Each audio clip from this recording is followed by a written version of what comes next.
Hello मेरे प्यारे साथियों, आप सभी से नमस्कार। आप सब कैसे हैं? मैं आशा करूंगा आप सभी लोग बहुत अच्छे होंगे। एक बार फिर से आपके और मेरे से YouTube channel maths by DK sir में आज देखेंगे कक्षा 11 की गणित समुच्चय पहला चैप्टर, जो कि भाग आज 6 होगा और प्रश्नावली 1.2 होगी।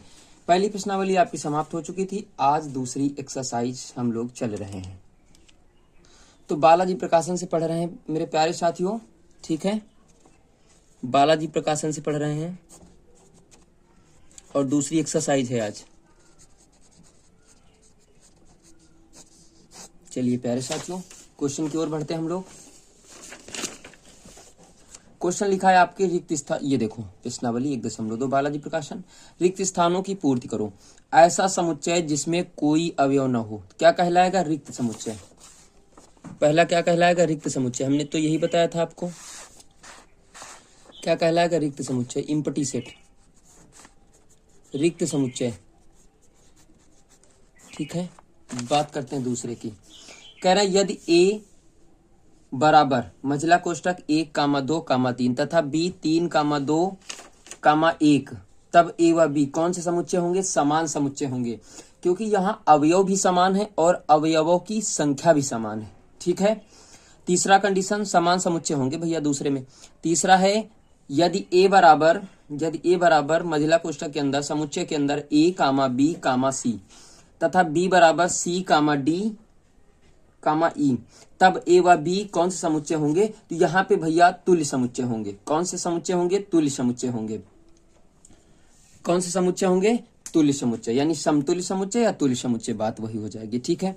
दूसरा क्वेश्चन आपका लिखा है तुल्य समुच्चय क्यों होंगे? क्योंकि देखो यहाँ पे अवयवों की संख्या तो समान होती है, लेकिन अवयव आपके भिन्न भिन्न होते हैं।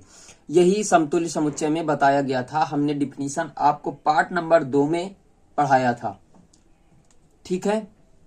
पार्ट नंबर 2 में हमने आपको पढ़ाया था। वीडियो की डिस्क्रिप्शन में सारी क्लासों के लिंक आपको मिल जाएंगे। आप लोग नहीं देखे हैं तो वहां देख सकते हैं। ओके मेरे प्यारे साथियों, चलिएगा वीडियो को लाइक शेयर कमेंट करना ना भूलें। बेल आइकन प्रेस कर दीजिएगा, जिससे कि नोटिफिकेशन आपके पास सबसे पहले पहुंचे अगर हम यूट्यूब पर वीडियो अपलोड करते हैं तो। निम्नलिखित में से कौन सा समुच्चय इतने के तुल्य होगा? अब बात मेरी को समझो, बहुत बढ़िया बात उसने बताई है, कौन कौन से तुल्य होंगे कौन कौन से नहीं होंगे। अब देखो यहाँ पे 1,2,3,4,5 5 अवयव हैं, इसमें भी 5 हैं। 1,2,3,4,5 5 अवयव हैं। 5 अवयव हैं। अवयवों की संख्या समान है भैया, परंतु अवयव अलग अलग हैं। इसका मतलब समतुल्य समुच्चय ये हो जाएगा। पहला आपका समतुल्य समुच्चय हो जाएगा। बात क्लियर है? अब दूसरे पे चलते हैं। इसको लिख लो, कितना था? 4, 7, 11, 17, 20। अब इसके समतुल्य देखना है, ठीक है। चलो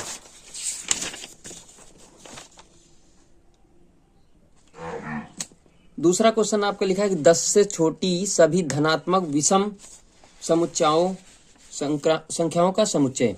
अब 10 से छोटी 1, 3, 5, 7, 9 इतनी तो होती। अब देखो ये भी इसके समतुल्य हो जाएगा, यानी कौन सा समतुल्य हुआ? 1 हुआ, दूसरा हुआ, अभी और देखते हैं, ठीक है। तीसरे नंबर क्वेश्चन पे लिखा है भैया कि वर्ष 30 दिनों के माह का समुच्चय। अब 30 दिनों का माह का समुच्चय कौन सा होता है? अप्रैल, जून, सितंबर, नवंबर। तीसरा क्वेश्चन यही लिखा है कि वर्ष में 30 दिनों के माह का समुच्चय।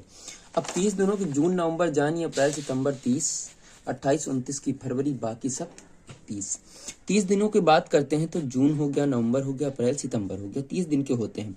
यहाँ कितने मिले? 4 मिले। तो 4 अब इससे तो विलांकन नहीं रहा, तो ये फिर समुच्चय आपका तुल्य समुच्चय नहीं हो पाएगा, ठीक है प्यारे साथियों। चलते हैं आगे वाले में।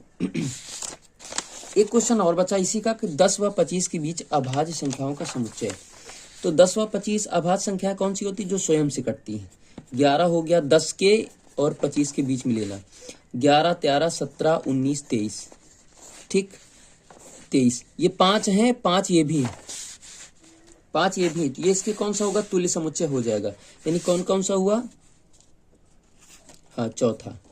1, 2 और चौथा हो गया, ठीक है। चलिएगा क्वेश्चन नंबर 3 को हम लोग ये बताएंगे। देखो लिखा है क्वेश्चन नंबर 3। पार्ट नंबर आज 6 था, 7वें में आपकी प्रश्नावली समाप्त हो जाएगी। ठीक है प्यारे साथियों, आज 3 नंबर तक क्वेश्चन रखेंगे, देख रहे हैं, कोशिश कर रहे हैं। 3 नंबर में बहुत बड़े बड़े क्वेश्चन है।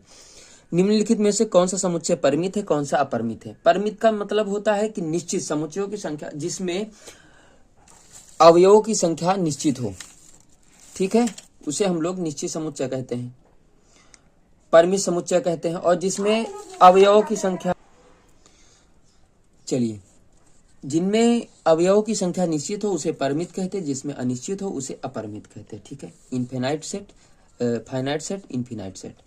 2 से विभाज्य होने वाली प्राकृतिक संख्याओं का समुच्चय। अब 2 से विभाज्य होने वाली प्राकृतिक संख्याओं का समुच्चय, अब आप लोगों को अच्छे से पता है कि 2 से विभाज्य कौन कौन सी होती है। जैसे मान लो 2, 4, 6, 8 डाट डाट डाट, तो इसमें एक निश्चित सीमा नहीं है, तो फिर ये क्या हो जाएगा? अनिश्चित।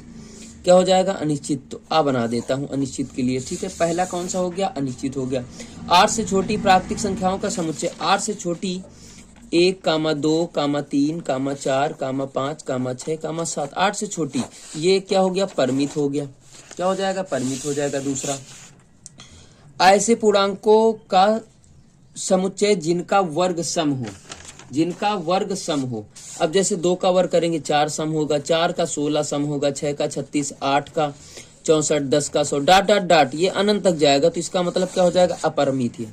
क्या हो जाएगा? अपरिमित है भैया। ठीक है, 18 से बड़े पूर्णांकों का समुच्चय, 18 से बड़े पूर्णांकों का समुच्चय, -17 हो गया, -15, 16, -15 डाट डाट डाट इन्फिनाइट। क्योंकि आप सभी को पता ये एक लाइन है, तो यहाँ इस तरफ -18 लिखा है, इस तरफ प्लस का 18 लिखा। मान लो इस तरफ कहा ही नहीं उसने, तो यहाँ इससे बड़े तो इसी तरफ जाएंगे ना, डाट डाट डाट इन्फिनाइट तक जाएगा, तो ये क्या हो जाएगा? अपरिमित हो जाएगा। क्या हो जाएगा? अपरिमित। तो चौथा नंबर क्या हो जाएगा? अपरिमित। 5वां नंबर क्या कह रहे हैं? एक बिंदु से गुजरने वाली रेखाओं का समुच्चय। एक बिंदु से कितनी रेखाएं गुजरती? अनंत गुजरती है। तो अनंत का मतलब क्या हो जाएगा? अपरिमित हो जाएगा भैया। ठीक है, 2 समांतर रेखाओं के उभयनिष्ठ बिंदुओं का संग्रह। अब देखो भैया, 2 समांतर रेखाएं, इनके बीच का उभयनिष्ठ बिंदु कौन सा होगा? कोई नहीं होगा, इसका मतलब रिक्त होगा। क्या लिखा जाएगा? रिक्त समुच्चय। कौन सा होगा?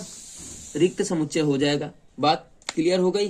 रिक्त समुच्चय का मतलब होता है एक परिमित समुच्चय, एक निश्चित है। ठीक है, परिमित समुच्चय हो जाएगा। फिर क्या लिखा? यन कोट के समीकरण के मान रूट्स का संग्रह। अब देखो, यन क्या होता है? नेचुरल नंबर होता है। जब नेचुरल नंबर होता है तो प्राकृतिक संख्याएं होती हैं। प्राकृतिक संख्याएं जब होती हैं तो इनका मान बदलता रहता है। कि भाई 1 रखा, समझना मेरी बात को, 1 रखा तो एक निश्चित दायरा है कितना, जब 2 रखा तो फिर कुछ ना कुछ मान आएगा। एक निश्चित मान है कि जब 1 रखेंगे तो इतना आएगा, 2 रखेंगे तो इतना आएगा, तो फिर क्या हो जाएगा? परिमित समुच्चय हो जाएगा। ठीक है, बात करते हैं आगे वाले क्वेश्चन पे। कह रहा x such that x belong to capital N, x greater than 10, यानी यक्स का मान 10 से बड़ा होना चाहिए, 10 से बड़ा होना चाहिए। तो फिर 11 हो गया, 12 हो गया, 13 हो गया, यार पता नहीं कहाँ तक बिलोंग कर रहा है ये नेचुरल नंबर से, पता नहीं कहाँ तक जाए, तो फिर क्या हो जाएगा? अपरिमित समुच्चय। दूसरा कह रहा 100 से छोटा हो, 100 से छोटा हो। बात समझो, 1 से शुरू हो, 99 पर खत्म हो, फिर क्या हो जाएगा? परिमित। एक निश्चित दायरा है इसका, क्या हो जाएगा? परिमित हो जाएगा।